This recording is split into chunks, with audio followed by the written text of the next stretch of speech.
Hello everyone, రాణి గారి కథల వెళ్ళకి స్వాగతం. నేను మీ రాణి. మనవు నిలిచిన మనసు గెలిచిన ఎపిసోడ్ నెంబర్ 2. పేరయ్య మాట్లాడుతూ, విశ్వనాథ్ వీళ్ళ గురించి మీకు తెలిసే ఉంటుంది. ప్రభాకర్ గారు రిటైర్డ్ ఆర్మీ లెఫ్టినెంట్, ఈమె ఆయన భార్య వరుణ డాక్టర్, ఇంకా ఆ అమ్మాయి వీళ్ళ కూతురు. అబ్బాయిని ఫోటోలోనే చూశారు కదా అని అందరినీ పరిచయం చేస్తారు. ప్రభాకర్, మిమ్మల్ని ఉన్నట్టుండి ఇబ్బంది పెట్టామనుకోకండి. నా భార్య మీ అమ్మాయిని ఎక్కడ చూసిందో కానీ అప్పటి నుండి తనే నా కోడలు కావాలి అని పట్టుపట్టింది అని చెప్తూ ఉండగానే సృజన మోక్షని తీసుకువస్తుంది. వరుణ, మా అబ్బాయి ఆస్తి ఉన్నా వాడి సొంతంగా ఏదైనా సాధించాలి అనే పట్టుదలతో స్టార్టప్ కంపెనీ స్టార్ట్ చేశాడు. పెట్టిన 2 ఏళ్లలోనే టాప్ 10లో ఒకటిగా నిలిచాడు. ఇక మా కూతురు అని చెప్పబోతుంటే ఆ అమ్మాయి, నేను పరిచయం చేసుకుంటానమ్మా, నేను డిగ్రీ చదువుతున్నాను. నువ్వు మా అన్నయ్యని పెళ్లి చేసుకున్న తర్వాత కూడా మనం ఫ్రెండ్స్లా ఉండొచ్చు. నేనైతే ఆడపడుచు పోరు అస్సలు పెట్టను అంటుంది నవ్వుతూ. వరుణ, సౌమ్య వాగుడాపు అని విశ్వనాథ్ గారి వైపు చూస్తూ, అన్నయ్య గారు ఒక్క మాట, మీ అమ్మాయి నా కోడలిగా అడుగు పెట్టినా నా కూతురు ఎలా ఉంటుందో అలానే ఉంటుంది అని చెప్తూ ఉంటే పెళ్ళికొడుకు మాత్రం సైలెంట్గా ఉన్నాడు. వరుణ మళ్ళీ మాట్లాడుతూ, మీకు అమ్మాయికి ఇష్టమే అయితే తాంబూలాలు మార్చుకుందాం, ఈరోజు చాలా మంచి రోజట అని చెప్తారు ఆవిడ. తాంబూలాలు అనగానే విశ్వనాథ్, సువర్ణ ఒకరి ముఖాలు ఒకరు చూసుకుంటారు. మోక్ష కూడా వాళ్ళ వైపు చూస్తుంది. విశ్వనాథ్ మోక్షను తీసుకెళ్ళి అడగమన్నట్టు సైగ చేస్తారు. సువర్ణ, సృజన తనని లోపలికి తీసుకెళ్ళి, ఏమా నీకు ఇష్టమే కదా, మంచి వాళ్ళు బాగా ఆలోచించుకొని చెప్పు అని అడుగుతుంది. మోక్ష, నీకు నాన్నకు ఇష్టమైతే నాకు ఇష్టమే అమ్మా అని సమాధానం ఇస్తుంది. సువర్ణ అదే మాట చెప్పడంతో విశ్వనాథ్ కూడా వాళ్ళ మంచితనం నచ్చి సరే అనుకొని తాంబూలాలు మార్చేసుకుంటారు. మరుసటి రోజు మోక్ష, సృజన కాలేజ్కి బయలుదేరుతారు. మోక్ష మధ్యలోనే స్కూటీ ఆపి, సృజి ఈ రోజుకి నా కోసం బస్సులో వెళ్ళిపో అని చెప్తుంది. సృజన, ఏంటి నువ్వేనా ఈ మాట అంటుంది అని అడుగుతుంది ఆశ్చర్యంగా. మోక్ష, నేనే కానీ చిన్న పనుంది, నీకు క్లాస్ మిస్ అవుతుంది అని అందుకే వెళ్ళిపో అంటున్నా అని చెప్తున్న తనని సృజన డౌట్గా చూస్తూ, నిజం చెప్పవే, నిన్న తాంబూలాలు, ఈరోజు ఎప్పుడూ లేనిది కాలేజ్ డుమ్మా కొట్టి మరీ నాకు చెప్పకుండా పని అంటున్నావు. కొంపతీసి నాకు కూడా తెలియకుండా లవ్ గట్రా ఏమైనా మెయింటైన్ చేస్తున్నావా ఏంటి అని అడుగుతుంది కళ్ళెగరేస్తూ. మోక్ష తన తల మీద ఒక్కటి మోటి, ఎక్స్ట్రాలు వద్దు, బాయ్, జాగ్రత్తగా వెళ్ళు, కాలేజ్లోకి ఎంటర్ అవుతూనే కాల్ చేయి అని స్కూటీ టర్న్ చేసుకొని వెళ్ళిపోతుంది. సృజన వెళ్ళేసరికి బస్ రెడీగా ఉండడంతో ఎక్కేస్తుంది. మోక్ష డ్రైవ్ చేస్తూ ఒక ఇంటి ముందు స్కూటీ ఆపి, అడ్రస్ తెలిసింది కానీ కరెక్ట్గా ఇదో కాదో తెలీదు అని ఆలోచిస్తూ స్కూటీ దిగుతుంటే అప్పుడే సృజన నుండి కాల్ రావడంతో లిఫ్ట్ చేస్తుంది. సృజన, వచ్చేసానులేవే అని చెప్పడంతో సరే అని కాల్ కట్ చేసి పక్కకి చూసేసరికి ఒక కుక్క పిల్ల వెహికల్ కింద పడబోతుంటే వెళ్ళి దాన్ని ఎత్తుకుంటుంది. ముద్దుగా ఉన్న ఆ బొచ్చు కుక్క పిల్లని నిమురు ఈ క్యూటీ మెడలో గొలుస్తుంది. అంటే ఎవరో పెంచుకుంటున్నారన్నట్టుంది. ఎవరిదిది అని ఆలోచిస్తూ చుట్టూ చూస్తూ ఉంటుంది. అప్పుడే సౌమ్య, వరుణ కంగారుగా బయటికి వస్తూ మోక్ష చేతిలో ఉన్న కుక్కపిల్లని చూసి, పప్పి అని సౌమ్య దాన్ని ఎత్తుకుంటుంది. మోక్ష, ఇది మీద అని అడుగుతుంది చిరునవ్వుతో. సౌమ్య అవును అని అక్కడ తనని చూసి కాస్త షాక్ అవుతుంటే మోక్ష కార్ కింద పడిపోయింది అని చెప్తుంది. ఆపై ఏం మాట్లాడాలో అర్థం కాక వరుణ మాట్లాడుతూ, లోపల పనిలో ఉండి చూసుకోలేదమ్మా, ఇది బయటకు వచ్చేసింది, నువ్వేంటి ఇక్కడ అని అడుగుతుంది. మోక్ష, అది మీతో మాట్లాడదామని అని అంటూ కాస్త ఇబ్బందిగా తలదించుకుంటే వరుణ, సరే లోపలికి రామ్మ అని దారిస్తుంది. మోక్ష, లోపలికి వద్దులేండి, అలా రాకూడదు అంటారు కదా, అదే పెళ్ళయ్యే వరకు అని చెప్తుంది గబగబా. వరుణ, సరే పక్కన తోటుంది పద అని ఇంటి వెనుక ఉన్న తోటలోకి తీసుకెళ్ళి ఆవిడ కూర్చొని మోక్షని పక్కన కూర్చోబెట్టుకొని, సౌమ్య కాఫీ తీసుకురా అని చెప్తారు. మోక్ష, అయ్యో వద్దు అంటుంది మొహమాటంగా. సౌమ్య, నేను బాగానే పెడతానులే వదినా అని అంటూ వెళ్ళిపోతుంది. వరుణ చెప్పమ్మా అని ఆవిడే మాట్లాడడం స్టార్ట్ చేస్తారు. మోక్ష గట్టిగా ఊపిరి పీల్చుకొని నేనొక మాట చెప్తాను, మీరేం అనుకోరు కదా ఆంటీ. అది నాకు వంట పని ఇంటి పనులు సరిగ్గా రావు, నిదానంగా నేర్చుకుంటాను. కానీ సీరియల్లో అత్తల్లాగా మీ అమ్మ మీకేం నేర్పలేదా, కానీ మా మీదకు వదిలేసిందా? ఇలా మా అమ్మను కానీ మా నాన్నను కానీ ఏదైనా అంటే నాకు నచ్చదు.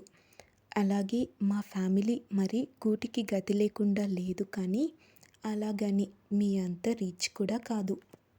ఎలాంటి వాళ్ళకైనా మగ పెళ్ళి వాళ్ళకంటే కట్నాలు కానుకలు అని ఉంటాయి. ఇప్పటికే వాళ్ళు మా అక్క పెళ్ళి కోసం నా చదువు కోసం ఉన్నదంతా ఖర్చు చేశారు. ఇంకా వాళ్ళను ఇబ్బంది పెట్టడం నాకు ఇష్టం లేదు. ఇవన్నీ మీకు ఓకే అయితేనే ముందుకెళ్దాం అని చెప్పి ఆవిడ వైపు చూస్తుంది. వరుణ నవ్వుతూ మోక్ష నుదుటన ముద్దు పెట్టుకొని పెళ్లి పీటల వరకు తెచ్చి తల్లిదండ్రులను కాదని ప్రేమించిన వాళ్ళతో వెళ్ళిపోయి వాళ్ళ పరువు తీస్తున్న పిల్లలున్న ఈ కాలంలో నీలా ఆలోచించే కూతురుండడం మీ అమ్మ నాన్నల అదృష్టమే కాదు, నువ్వు కోడలవ్వడం మా అదృష్టం, భార్యగా దొరకడం నా కొడుకు అదృష్టం కూడా బంగారం అని అంటారు. మోక్ష నవ్వుతూ మరీ అంతలా పొగడేకండి అంటుంది సిగ్గుపడుతున్నట్టుగా. సౌమ్య వస్తూ ఈ సిగ్గు చాలా దాచుకో వదినా, ముందు ముందు చాలా అవసరం పడుతుంది, ఫస్ట్ నైట్ సెకండ్ నైట్ అని అంటూ ఉంటే వరుణ తన తల మీద మొట్టి ఏంటి ఆ మాటలు అంటూ చిరుకోపంగా కసిరి కాఫీ కప్ మోక్షకి అందిస్తుంది. మోక్ష ఈరోజు కాలేజ్ లేదా సౌమ్య అని అడుగుతుంది కాఫీ సిప్ చేస్తూ. సౌమ్య పప్పి కనపడడం లేదని లీవ్ పెట్టేశాను వదిన చెప్తుంది కుక్క పిల్లని ముద్దు పెట్టుకుంటూ. మోక్ష నేను కూడా కాలేజ్ డుమ్మా కొట్టేసి వచ్చేసాను, ఇప్పటికీ 2 క్లాసెస్ అయిపోయి ఉంటాయి, నేను బయలుదేరుతాను అని కప్ పక్కన పెట్టి లేస్తుంది. వరుణ సరేమా జాగ్రత్తగా వెళ్ళిరా అని చెప్తారు. మోక్ష కొంచెం దూరం వెళ్ళి మళ్ళీ వెనక్కి వస్తూ అసలు విషయం మర్చిపోయాను ఆంటీ, మీ అబ్బాయి నెంబర్ ఇవ్వండి అని అడుగుతుంది మొబైల్ చేతిలోకి తీసుకుంటూ. వరుణ నా కొడుకు నెంబర్ నన్నే అడుగుతున్నావా అంటారు కళ్ళు పెద్దవి చేసి. మోక్ష తప్పేముంది, మీ వైపు క్లారిటీ వచ్చింది, మీ అబ్బాయి సైడ్ నుండి కూడా కావాలి కదా అని నెంబర్ తీసుకుని స్కూటీ ఎక్కుతుంటే పప్పి వచ్చి మోక్ష కాలుని వదలనన్నట్టు పట్టుకొని ఉంటుంది. సౌమ్య వదిన అది కూడా నీకు అలవాటు పడిపోయింది చూసావా అంటుంది నవ్వుతూ. మోక్ష దాన్ని చేతిలోకి తీసుకొని ముద్దు పెట్టుకొని సౌమ్య చేతికి ఇచ్చి ఇద్దరికి బాయ్ చెప్పి వెళ్ళిపోతుంది. పార్కులో ఒక అమ్మాయి బెంచ్పై కూర్చుని ఏడుస్తూ ఉంటే ఒకతను తన ముందు మోకాళ్ళపై కూర్చొని తనని బ్రతిమలాడుతూ ఉంటాడు. అతను ఎవరో కాదు, వరుణ కొడుకు, మోక్ష పెళ్లి కొడుకు జగత్. జగత్ లలి నేను చెప్పేది నిజం, వాళ్ళు పెళ్లి చూపులకనే తీసుకెళ్లారు. అమ్మ పట్టుబట్టేసరికి పెళ్లి చూపులే కదా, వెళ్ళి ఏదో ఒక రీజన్ చెప్పి తప్పించుకోవచ్చు అనుకున్నా, అక్కడ ఉన్నట్టుండి తాంబూలాలు అని అన్నారు అని చెప్తాడు తనకు నచ్చ చెప్పే ప్రయత్నం చేస్తూ. లల్లి వాళ్ళు తాంబూలాలు అంటే నువ్వు సరే అన్నావు, నేను బోర్ కొట్టేశానా లేక అదెవరో బాగా నచ్చిందా అంటుంది ఆవేశం బాధ కలిసిన గొంతుతో. జగత్ తనని హత్తుకొని లల్లి కొట్టేస్తాను పిచ్చి పిచ్చిగా వాగితే, ఇప్పుడే చెప్తున్నా, ఈరోజు వెళ్ళగానే అమ్మ వాళ్ళతో విషయం చెప్పేస్తా, మీ ఇంట్లో కూడా చెప్పు అని అంటుంటే లల్లి లేదు నా వల్ల కాదు, ఒక పని చేద్దాం, మనం ఎక్కడికైనా వెళ్ళిపోదాం దూరంగా, అక్కడే పెళ్లి చేసుకొని హ్యాపీగా ఉందాం అంటుంది. జగత్ పిచ్చా, మనం ఏం తప్పు చేసాం పారిపోవడానికి, నీకు భయమైతే చెప్పు నేనే వచ్చి మాట్లాడతాను. లలి అయ్యో నీకెలా చెప్తే అర్థమవుతుంది, మా ఇంట్లో ఈ విషయం చెప్తే ఒప్పుకుంటారని నాకు నమ్మకం లేదు, అందుకే చెప్తున్నాను, అందరికీ దూరంగా వెళ్ళిపోదాం అని ఏడుస్తూ ఉంటే జగత్ తనని అలా చూడలేక సరే ఉదయం నుండి ఏం తినక చూడు ఎలా ఉన్నావో, ముందు తిందాం పద అని రెస్టారెంట్కి తీసుకువెళ్తాడు. అప్పుడే జగత్ ఫోన్కి ఎవరో కొత్త వాళ్ళు కాల్ చేయడంతో లిఫ్ట్ చేసి హలో అంటాడు. అవతల మోక్ష హలో జగత్ గారేనా అని అడుగుతుంది. జగత్ యా మీరెవరు అంటాడు డౌట్గా.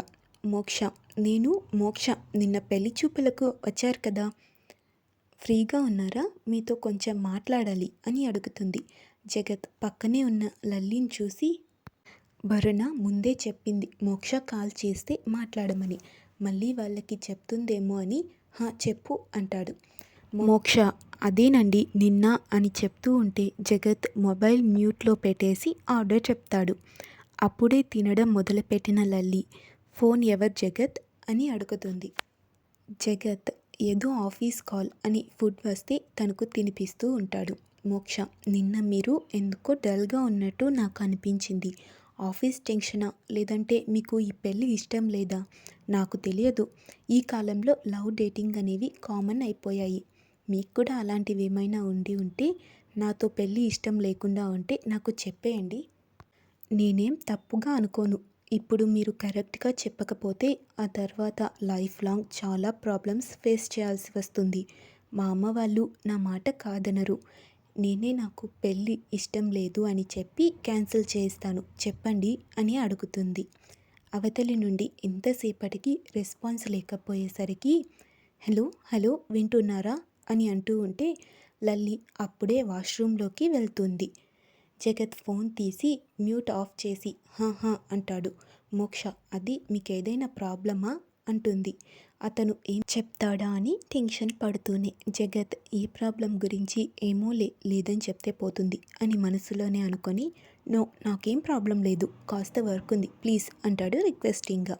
మోక్ష ఓకే ఫ్రీగా ఉన్నప్పుడే కాల్ చేయండి బాయ్ అని చెప్పి కాల్ కట్ చేస్తుంది.